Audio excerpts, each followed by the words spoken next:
Staré ľudové príslovie hovorí, že všetky choroby pochádzajú ze čriev. Takisto iné príslovie hovorí, že všetky choroby pochádzajú z hlavy. A teraz, ktoré si vybrať, ktoré počúvať? Priatelia, nepochybujeme, že takisto ako aj my ste sa zúčastnili mnohých náučných prednášok o fyzickom zdraví, ako napríklad strave, pohybe, pitnom režime. Takisto ste určite boli účastníkmi prednášok na tému duševný rozvoj alebo osobnostný rozvoj. Vnímame to však ako vytrhnutie z celku, nakoľko my sme telo aj duša.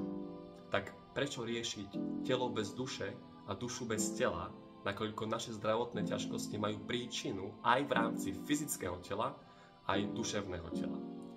Takto sa zrodila myšlienka poprvýkrát na Slovensku zorganizovať workshop, kde doslova pod jednou strechou spojíme telo s dušou.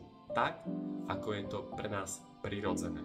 Na workshope vystúpia osobnosti, ktoré formujú kultúru zdravia na Slovensku a poskytnú úžasné informácie.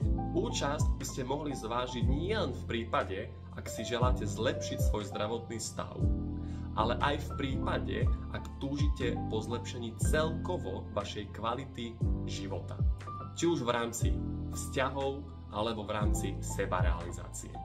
Na tejto stránke si pokojne môžete pozrieť program, ako aj informácie o hlavných prednášajúcich.